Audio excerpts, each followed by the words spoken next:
आज का हमारा टॉपिक केमिस्ट्री का is about periodic table and the periodicity of properties. हमारा चैप्टर नंबर 3 है ये हमारी बुक का।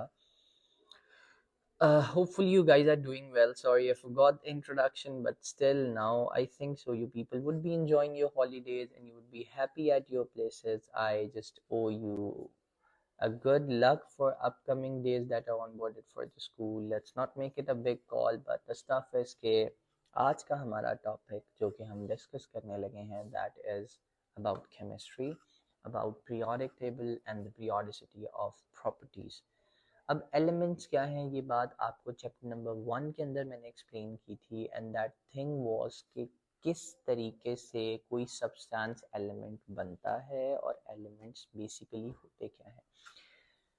You people know I used to quote examples, so beginning करते हैं from the first example that I quoted about substances। सबसे पहले matter क्या थी, हर वो चीज़ जो कोई हुजम रखती है यानी कोई वज़न रखती है और कोई जगह घेरती है उसको हम क्या कहते हैं, मैटर। ठीक, this is a board marker, all right, this has some mass, it occupies some mass and as well as it has some space to cover up। इसको मैं यहाँ रखूँगा तो ये कोई जगह घेरेगा। अगर मैं इसका कोई वज़न भी होगा, अगर मैं इसका वज़न करता हूँ तो यू पीपल मस्ट नो कि ये भी मैटर है। एक छोटे से छोटा ज़र्रा भी मैटर है, the thing that has some mass and occupy some space. अच्छा, ये बात तो हो गई मैटर के बारे में। अब हम बात करते हैं एलिमेंट के बारे में, लेकिन एलिमेंट तक पहुंचते पहुंचते बीच में एक मिडिल सीक्वेंस आएगा that is substance.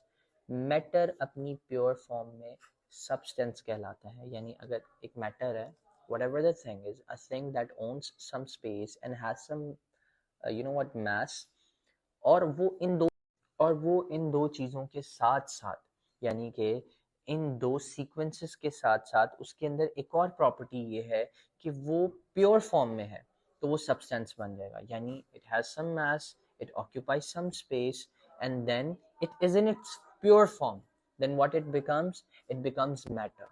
Now moving on to another thing which is element, जिसके ऊपर ये पूरा third chapter periodic table and the periodicity of the properties is basically based.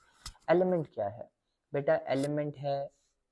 element is basically a substance that is made up of same type of atoms having same atomic number and cannot be broken down into simpler substances by ordinary chemical mean.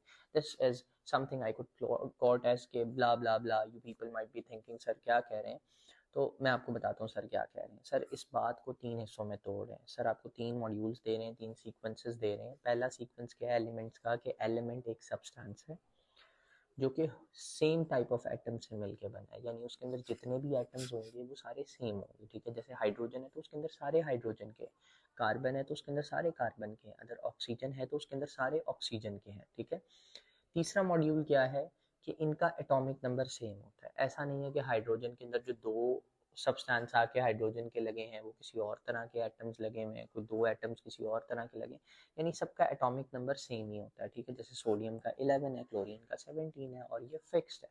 जितने भी chlorine होंगे it will have the same one, alright, otherwise it would not be taken as a chlorine. अच्छा, ये sequence हो गया। Third module ये है कि कभी ऐसा हुआ आपने अपने हाथ पे ऑक्सीजन रखी हो और आप उसको यूं करके 4 हिस्सों में तोड़ दो? आप ऐसा कर ही नहीं सकते। Nobody could do that because elements are never meant to be. इसको करने के लिए या तो आपको कोई बहुत ही एक्सट्रीम किस्म का केमिकल प्रोसेस करना पड़ेगा, या फिर आपका जो पहला ऑप्शन होगा क्या कि आप